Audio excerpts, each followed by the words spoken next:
For unto us a child is born. Okay?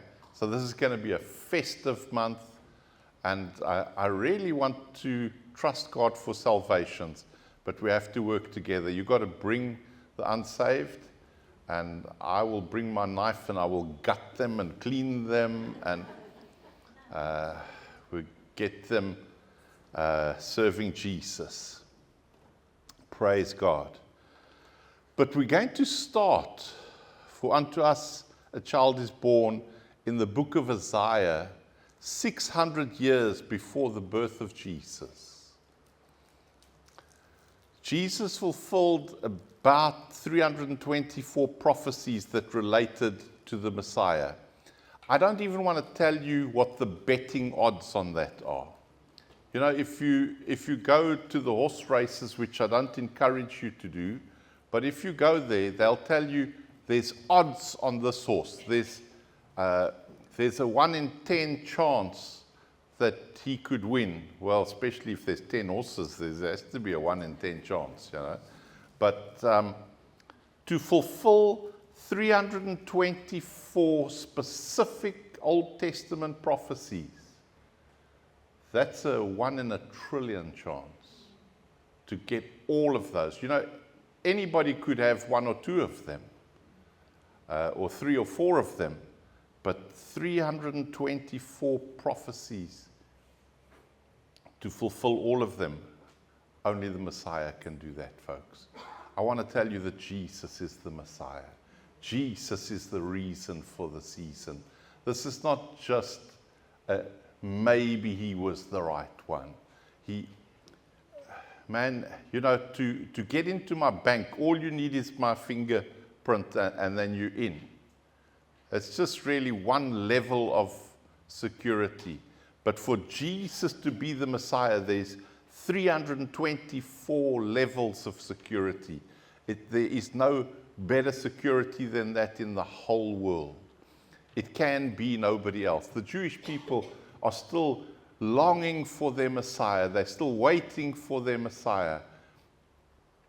If only they realized that even today it's impossible for anybody to fulfill those 324 because life has changed. For instance, he had to be from the seed of David, and they're not quite sure who's from King David's family anymore. So how could the Messiah be from the seed of David if they're not quite sure? Only Jesus could have done it. Let's have a look at Matthew 11, verse 2. John the Baptist was in prison, and John the Baptist was a good guy, folks. He served the Lord. But you know, he was human. And if I had to be in jail for the gospel, I'd also be saying, Jesus, where are you? You know, come on, Jesus, you're my cousin. You know, just a little bit of special treatment would go down well, you know. I mean, we grew up together, we played together, and I know who you are. But now I'm your cousin, and here I sit in jail. Come on, Jesus. John the Baptist, who was in prison, heard all about the things the Messiah was doing. So he's hearing there's miracles taking place. He's touching blind eyes and they're opening. He's casting out devils. He's fulfilling so many of these 324 prophecies as he's going along. But he's sitting in jail. Come on, be honest. If you were sitting in jail for the gospel's sake today, wouldn't you be feeling just a tad sorry for yourself? I mean, we're not Peter. That sits in jail and worships the Lord. You know, I mean, really, that's incredible. I still hope to be like that one day, but I don't think I'm there yet. If I was sitting in Paulsmore today, I'll be thinking, the church is worshiping. I'd love to be at Key Church this morning. Here I'm sitting in Paulsmore. I wouldn't be such a happy camper. I mean, I know the story, and so I'd probably say, Lord, I worship you because Peter did. I know it's the right thing to do, but actually, I'm feeling very sorry for myself. So John the Baptist sent his disciples to ask Jesus, are you the Messiah? we've been expecting, or should we keep looking for someone else? Look here, John the Baptist grew up with a mother whose womb he'd been in, who prophesied that Mary is carrying the Messiah. Do you think they never discussed it? You think they never talked about this?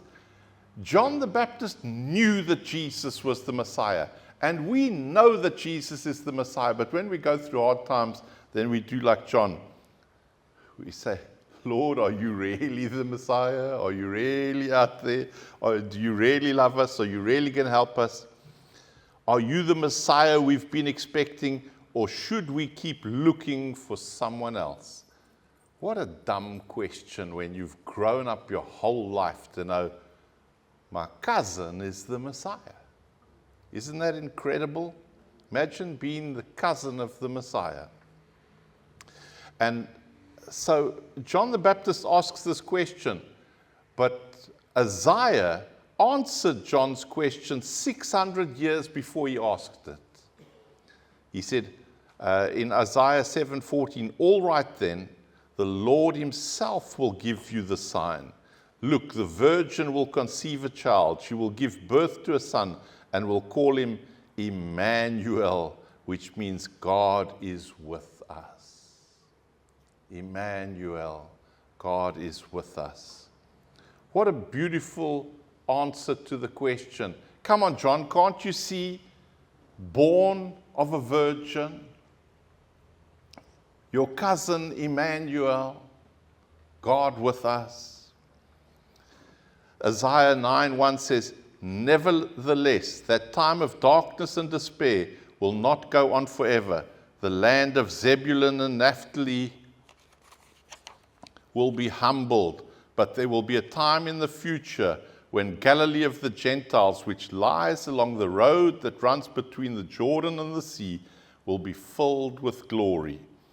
Can I tell you, folks, you just read it in the Bible, the road that runs between the Jordan and the sea is going to be filled with glory. Now, I want to tell you, I've been on that road. There's still a road that runs between the Jordan and the sea, the Mediterranean Sea. It's the road that leads today to Tel Aviv, but in those days it led to Jaffa, one of the oldest port cities in the world. Isaiah 9 verse 2, the people who walk in darkness will see a great light. For those who live in a land of deep darkness, a light will shine. This is 600 years before Jesus came. It said a light is going to shine in that area, that road. You know, Jesus walked those roads. He didn't drive them in a car or like me in a bus. He walked them. So the land of Zebulun and Naphtali was 2 tribes of Israel. Remember, there's 12 tribes of Israel. These are just 2. So what's so special about them? Nothing.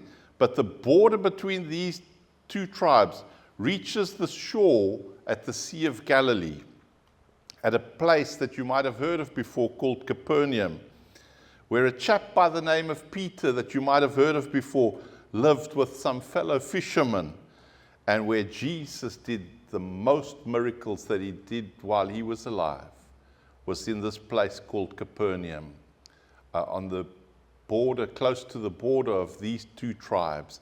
And that's why Isaiah said 600 years before Jesus came that this place is going to see a great light. A great light. And I've been there many times, folks. It's wonderful to go to Capernaum. All that remains of it is ruins. There's 1 or 2 churches built there to commemorate the sites, but it's mostly just ruins, and you can still see the ruins of Peter's mother-in-law's house.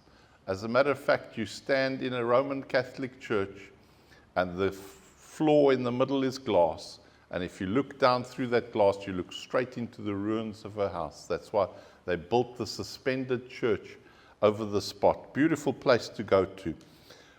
But Isaiah prophesied about the light that would come. And Jesus actually cursed that Capernaum. He said, If the miracles that I've done in this city had been done in any other city, they would have long time ago repented. Think of Sodom and Gomorrah, and who never saw those miracles.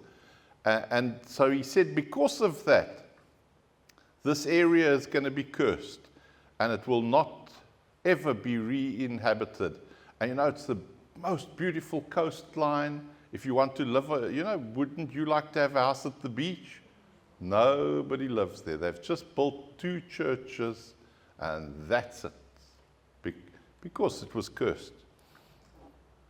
Isaiah 9 verse 6, for a child is born to us, a son is given to us, the government will rest on his shoulders, and he will be called Wonderful, Counselor, Mighty God, Everlasting Father, Prince of Peace. Already hundreds of years before Jesus came, they knew what a wonderful counselor, what a mighty God, what an everlasting Father, what a Prince of Peace. Folks, that's just 4 of the 198 names that belong to Jesus. And remember, I've taught you before, actually he has 199 names, because Revelation tells us he's got a new name that none of us know. Okay? And we're going to find it out one day in heaven. So he has at least 199 names that I know of from the Bible. Isaiah 9 verse 7, his government and its peace will never end. Not it'll last for 2,000 years and then it's going to fade away, or like the Roman Empire or the Greek Empire, it comes and it sees its era of glory and it fades away eventually. No, this, my friend, the peace of God will never, ever end. It's for eternity. He will rule with fairness and justice from the throne of his ancestor David for all eternity. The passionate commitment of the Lord of heaven's armies will make this happen. Isn't that wonderful? Heaven's armies are going to make sure that this scripture will happen. It's not in doubt. But we're talking about David, and so let's just quickly jump to the Psalms. Psalm 110 verse 1, a psalm of David. The Lord said to my Lord, sit in the place of honor at my right hand until I humble your enemies, making them a footstool under your feet. Isn't that interesting? The Lord said to my Lord. Who's this talking about? Whose Lord is who, and what's going on here? So Jesus asked the following question in Matthew 25 verse 45. Jesus said, since David called the Messiah my Lord, how can the Messiah be his son? Jesus wasn't looking for an answer because he didn't know the answer. He knew the answer. He was asking them the question so that they could let their little brain tick over and think about it. Folks, the Messiah would come from the line of David, from King David. So this morning, let's briefly look at 5 women in the lineage of Jesus. And above my door is a painting of 5 women at the cross. But I know it's not these 5 women, it's the 5 women of the New Testament, but I want to look at some Old Testament ones today. But we'll start with the New Testament one, Mary, the mother of Jesus. Now, I hope most of you know that Mary's name is only Mary in English. She was never called Mary in Israel. There was no such thing as a Mary in Israel. She was called Miriam, okay? And so her true name is Miriam. And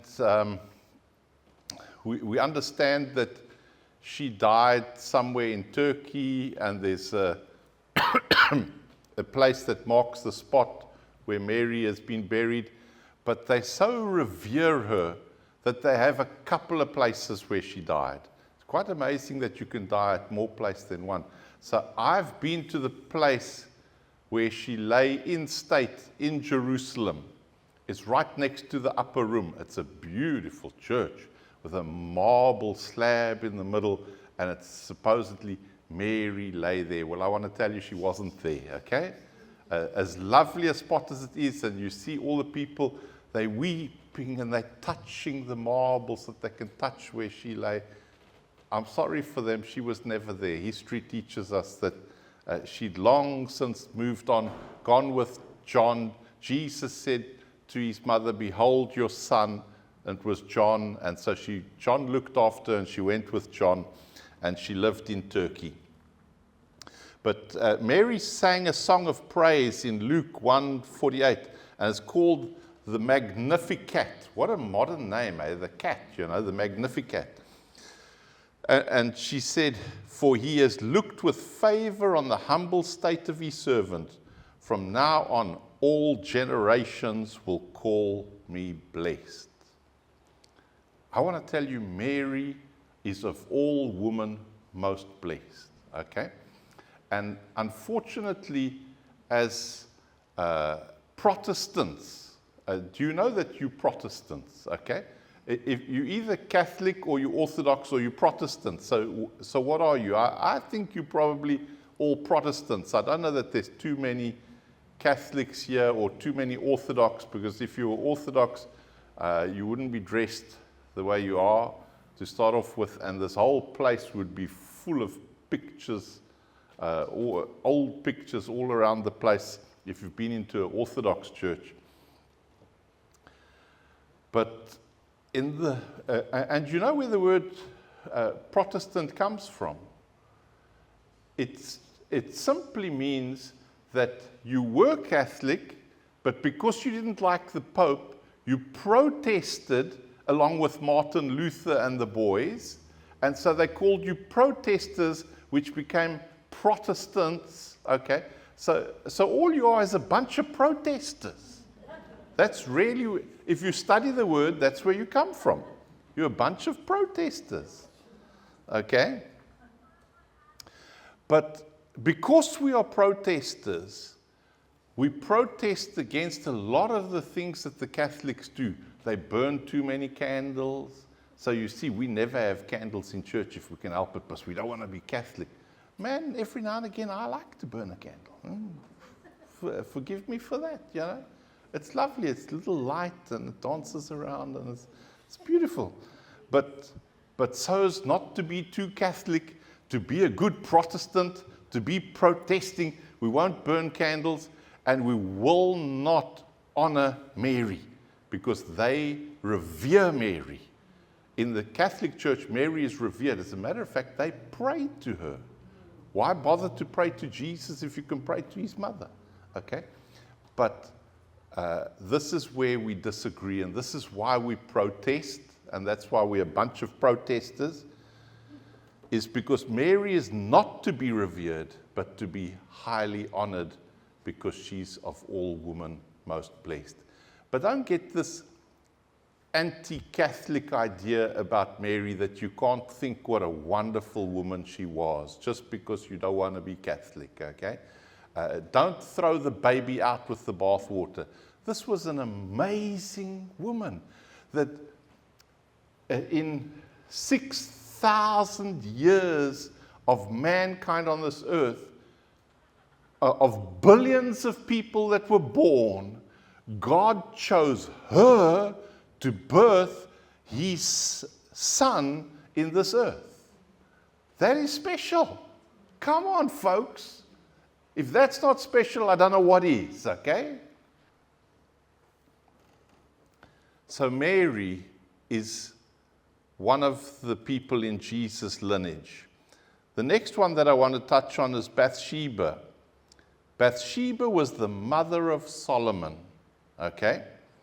But she had a child before Solomon, sort of a little bit out of wedlock. And the Bible is very clear about that. So Bathsheba is the lady that King David committed his greatest sin with.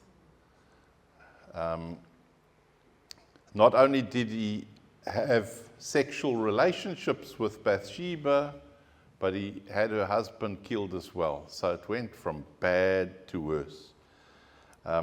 Coming closer to modern times, they asked Bill Clinton in front of the Senate. They dragged Bill Clinton, the President of America, in front of the Senate, and they asked him, "Did you have relations with Monica Lewinsky?" And he said, "No, I never had relations with that woman." He did. And it came out. She told everybody, "We did."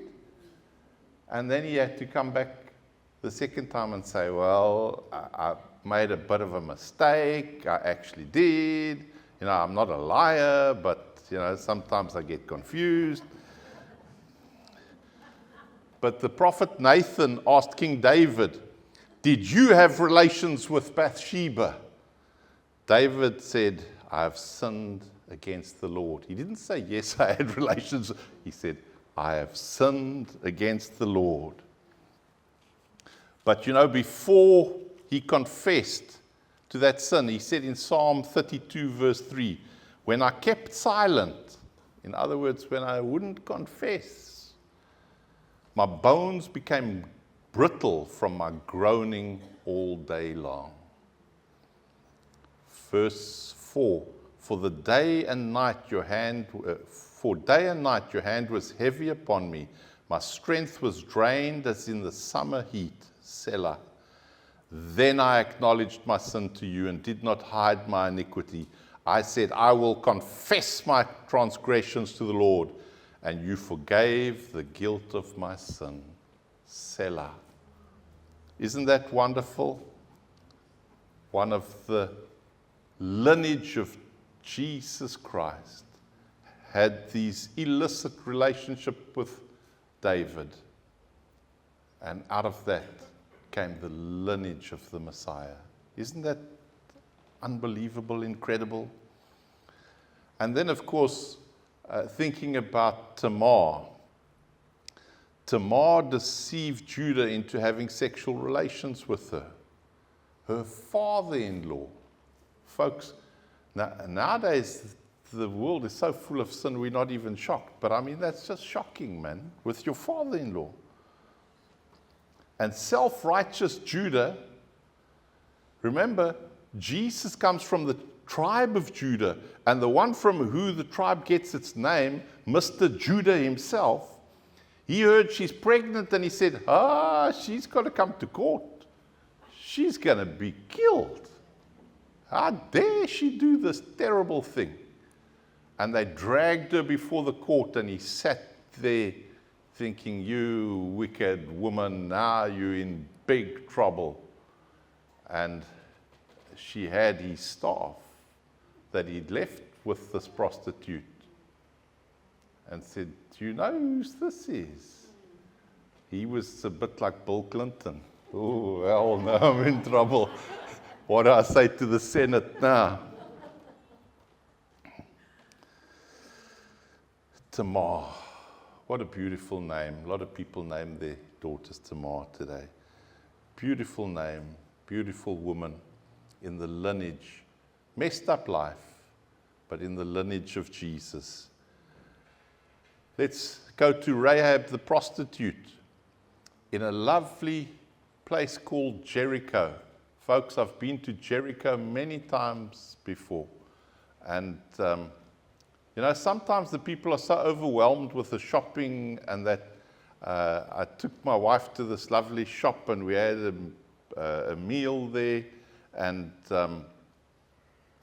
we went through the shop and looked at some of the stuff, and then we were getting back on the bus, and she said, but now, I haven't even seen the wall yet that came tumbling down in this Jericho. I said, man, how can you miss it? Just look there, it's lying right there, it's like massive. It's just rubble. But I'm not knocking her, because most of the people on the bus, if I don't point it out to them, they just don't see it, But Rahab, the prostitute in this wonderful city of Jericho, and the last time I was in Jericho, Rona sat with me on the roof of the hotel, about 6-7 stories up, and we could look around the whole of Jericho. And I said to my group, I'm going to be on the roof if you want to come and join me. And about 30 people came They decided they're not going to go to bed early. They're going to come and sit on the roof with me. And we sat there in the dark, in the cool of the evening, and I told them all about Jericho, and they asked me questions, and we just had a wonderful, wonderful time. But folks, that's the city where Rahab was the local prostitute. Anybody looking for a prostitute? Auntie Rahab down the road there. But she happened to hide 2 spies because she feared God. And the Bible doesn't say it quite so clearly, but I believe one of those spies fancied her. She must have been a pretty woman. And anyway, she ended up in the lineage of Jesus Christ. And let's do the 5th one, Ruth. The Bible says Ruth was a Moabitess. So you've all heard the story about Naomi going to the Moabites because there was drought in Israel, and her husband died, and then both of her sons died after they'd married Moabitesses, and the one had married Ruth. And so when Naomi decided to go back to Israel, she said to her daughter-in-laws, listen, I've got no more sons. I've got nothing for you. Why don't you stay here? Go back to your family. I've lost everything. I've lost my farm. I'm a miserable, miserable old soul. Lost my husband, lost my children, got nothing to live for. Why would you want to go with me? And Ruth said, where you go, I'm going. And where you live, I will live. And Ruth stuck to Naomi like glue. But as I speak about the Moabites, most people don't know where the Moabites came from. Who were these people? The Moabites were descendants of Lot. And you remember, Lot had a wife, but she turned into a pillar of salt. And I've seen a pillar of salt, and when you drive past on the bus stops and says, see that pillar of salt, that's Lot's wife. I think they're talking nonsense. They're taking a chance, but it's a good story anyway. But she turned into a pillar of salt. And so his daughters, his 2 daughters, I mean, it's a disgusting story. I don't know if you can tell the story to the Sunday school. But his daughters got their father drunk after the destruction of Sodom and Gomorrah because they thought they're all alone in the world now. And they wanted to keep their father's generation alive. And so they slept with their father. And the one daughter that slept with her father had a child, and he became the father of the Moabites. So do you understand that Ruth was actually a descendant of Abraham? Although she was a Moabite from down the road, and nobody, and nothing in the kingdom story, so to speak, God knew who she was. She was a descendant of Lot, who was a descendant of Abraham. And I don't want to make the story long, but she married her kinsman redeemer by the name of Boaz. And one of my favorite hotels that I stay in when I stay in Bethlehem is the hotel that is on their farm, the farm of Ruth and Boaz. And if you want to know, that farm is in what they call the shepherd's fields. I'm sure as December goes along, and I know because I've prepared some sermons, that you will hear a little bit more about the shepherd's fields. But I don't want to tell you too much about that this morning and spoil that for you. But man, I sleep so well in that hotel. I put my head on the pillow and I lie back and I think, I'm on Boaz's farm and Auntie Ruth. Okay? Boaz and Auntie Ruth. I'm on their farm tonight. Man, and then I close my eyes and I sleep so lekker. I can only use the Afrikaans word there because there isn't a good English word to describe that. Lekker. You know? It's in the hills of Bethlehem. And folks, Ruth was in the lineage of Jesus. This whole morning I've been leading up to from 600 years. There's other scriptures I can go further back, but I thought 600 years is enough for you this morning. We don't want to go further than that. 600 years before Jesus was born, this was all predicted, what would happen, okay? And these ladies were all part of the lineage that came to that time where Mary gave birth in a stable in Bethlehem. It's an unbelievable story of how God became man and dwelt among us. He became flesh. He laid down his glory and he became human flesh so that he could redeem man. But what a lovely story of Ruth and Boaz. Boaz was Ruth's kinsman redeemer. It's maybe a word that you don't know so well. You can go and look it up in your dictionary if you want to, so that you understand it better. But this morning I'm here to tell you that Jesus is your kinsman redeemer. You've also maybe lost a lot and lost your way, and like Naomi and Ruth had lost everything, and they needed a kinsman redeemer. And maybe you've lost everything and life hasn't worked so well for you, and you've had your struggles and your disappointments. But this morning I want to introduce you not to the baby in the manger, but to your kinsman redeemer. His name is Jesus. He's no longer in the manger. I've been there. I can confirm it's empty, except for a gold star that they put on the spot. It's empty. There's nothing there. And millions of people go. I've somewhere got a photo of me putting my hand on the gold star on the spot that Jesus was born. Millions of people do it. But it's irrelevant because he's not there. He's not there. He came and he died for you and for I to make a way for us. He's no longer a babe in the manger. He's now your kinsman redeemer. And he wants to be married to you, just like Ruth married Boaz. And by marriage, she received a wonderful farm in the hills of Bethlehem. She had nothing, folks. She had nothing. She was begging, gleaning off other people's farms. She was down to nothing, but God was up to something. And she married this man Boaz, which gave her an estate and servants and food of fresh and plenty like only you can get in Jerusalem. She had everything that she needed.